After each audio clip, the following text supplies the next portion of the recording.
Today we're going to be reading Joan Procter, Dragon Doctor, The Woman Who Loved Reptiles by Patricia Valdez, illustrated by Felicita Sala. Joan Procter is someone that I had never heard of before I was trying to find biographies for this read aloud series, and she is a very interesting scientist. If you are interested in reptiles, I think you're really going to like this story. As you read, I want you to think about what inspired Joan Procter to become the scientist that she did become. Let's listen. Back in the days of long skirts and afternoon teas, a little girl named Joan Procter entertained the most unusual party guests. Slithery and scaly, they turned over teacups. They crawled past the crumpets. While other girls read stories about dragons and princesses, Joan read books about lizards and crocodiles. Instead of a favorite doll, a favorite lizard accompanied her wherever she went. She is the main character of our story. She is the person that this biography is about. Each day after school, Joan retreated to her bedroom where she studied lizards, snakes, and turtles. She took careful notes, just like a scientist. And on the days that Joan was too sick to attend school, tiny toes and eager eyes cheered her up. The reptiles were quiet and watchful, just like Joan. You can see her playing with the reptiles there in her living room. Oh my goodness. I would freak out. I don't really care for snakes, to be honest. For her 16th birthday, Joan received the most curious gift, a baby crocodile. She tied a little ribbon around his waist and took him for a walk. She even brought him to math class one day. The students shrieked. The teachers recoiled. Apparently, crocodiles were not welcome at school. That is just crazy, bringing a crocodile into school. Oh my goodness. When Joan grew older, she skipped the parties and dances with her friends. Instead, she sought out the curator of reptile and fish at the Natural History Museum. There, Joan and the curator talked snake scales, size, shape, texture, pattern, and even evolution. Sometimes Joan smuggled in her crocodile to the delight of the curator. He knew right away that Joan was special.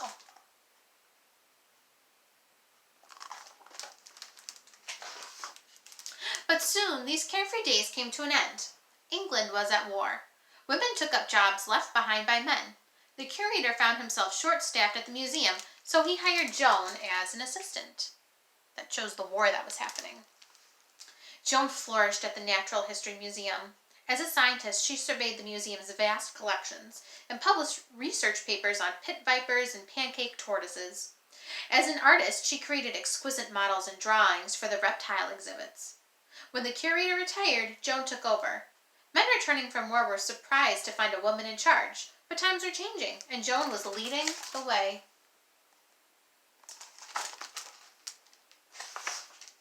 A few days later, the London Zoo decided to replace its old, outdated reptile house. The zoo director asked Joan to design a new house for the animals.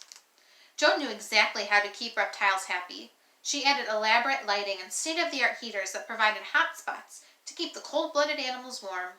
She brought in plants and created artwork that mimicked each animal's natural environment.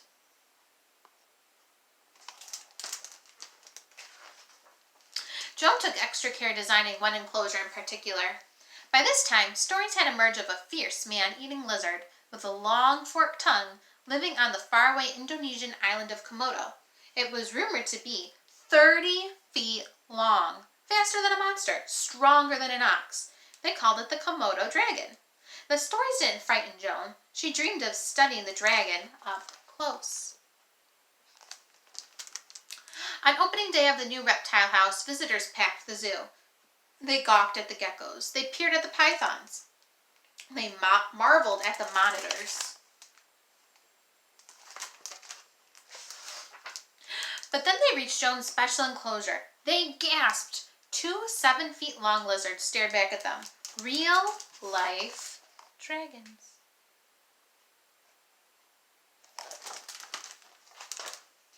Although the visitors were thrilled, Joan was concerned.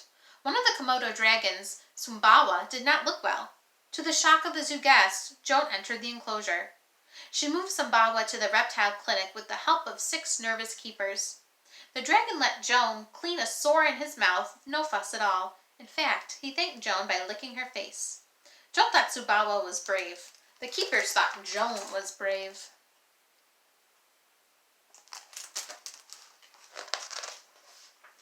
News of Joan and the Komodo dragons spread. Reporters flocked to the reptile house with questions. Had she ever been bitten? Was she afraid of the dragons? What kind of woman runs into a reptile house? Joan wished the reporters would ask about the animals instead.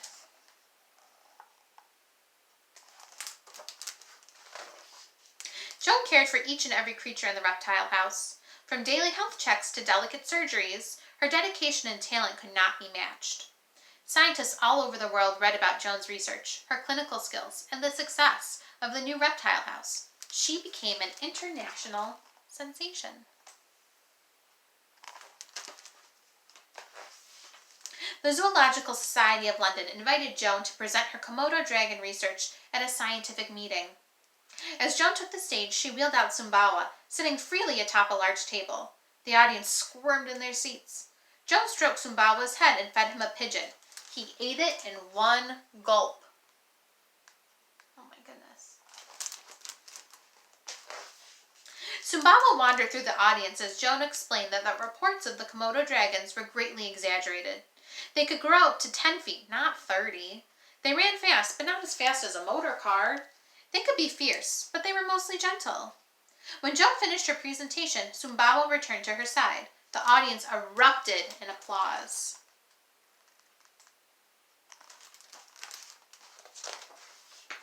For Joan's passion for reptiles never waned. For the rest of her life, she could be found walking or riding through the zoo with Sumbawa by her side.